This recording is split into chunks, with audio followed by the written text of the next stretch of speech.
Best on Tour this week is presented by Best on Tour. Sign up for free at bestontour.net.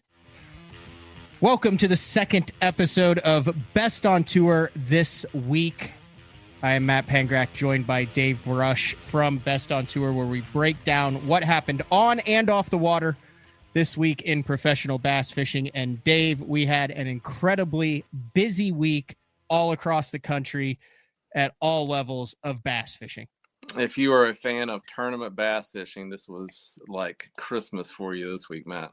It absolutely was. We'll kick things off right at the top with Drew Gill winning stop number 3 of the Bass Pro Tour on Lake Murray. He wins with 19 bass on the final day, weighing a total of 58 pounds, 2 ounces, utilized his forward-facing sonar in the first period with a 4-inch minnow on a 1/4-ounce jig head, and then went to his self-designed Nico Rama worm in the later 2 periods with a nail weight around the docks, outlasted Jacob Wheeler. Those two finished the first third of the BPT season 1-2 in the Angler of the Year standings.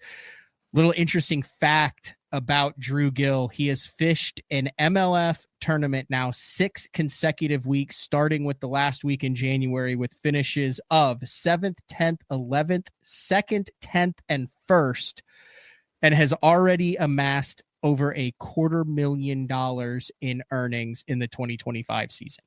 Yeah, battle down to the wire there between Drew Gill and Jacob Wheeler, and Drew Gill coming out on top, getting his 2nd career BPT win. Jacob Wheeler finishes this year for the first 3, 3rd, 5th, and 2nd. Looks like he is on his way to potentially vying for another Angler of the Year championship. While it looked like a slugfest at the Bassmaster Open this past weekend, which took place on Kentucky Lake, it was the 2nd Bassmaster Open of Division number 2. Yu Aoki had 66 pounds, 14 ounces, a mixed bag of largemouth and smallmouth bass. But that weight doesn't tell the whole story for this event, Dave. No, absolutely not, Matt.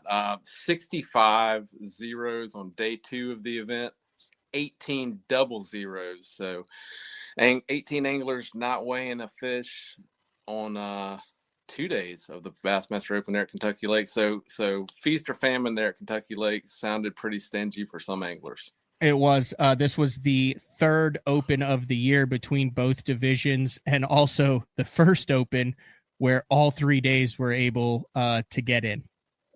Yeah, and Yu Aoki getting his first win in only 11 Bassmaster events, and will be competing in the 2026 Bassmaster Classic if he finishes out his open season.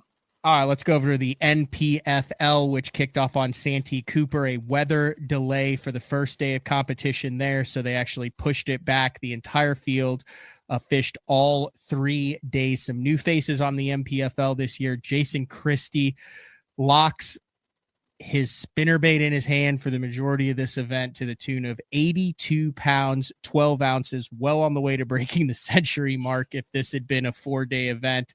But some really cool stories that came out of this NPFL event, particularly one with BPT and NPFL angler Zach Burge.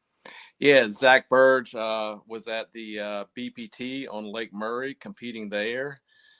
Leaves the BPT on Lake Murray, no practice on Santee Cooper, only fishes 2 days of competition on Santee Cooper, finishes 35th place with 50 pounds, 11 ounces for 2 days, and cashes a check.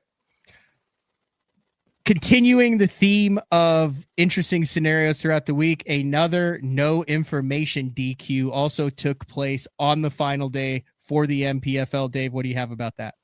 Yeah, this one, the no information rule, I'm going to take it straight from the NPFL statement here. Skeeter Crosby disqualified on day 3 of the NPFL competition on Santee Cooper. Crosby asked a nearby camera boat if his friend Buck Mallory was catching them.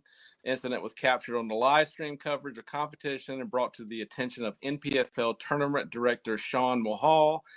Mahal's statement was he did not believe that Skeeter was trying to gain an advantage from the exchange, but soliciting information like that is a clear violation of our rules, and he's been disqualified from today's competition. His catches from the first 2 days are not impacted, and he remains eligible to earn prize money and Progressive Angler of the Year points for this event. So, little slip up there by Skeeter Crosby. No malicious intent was seen by the tournament director, and they move on and fish another day.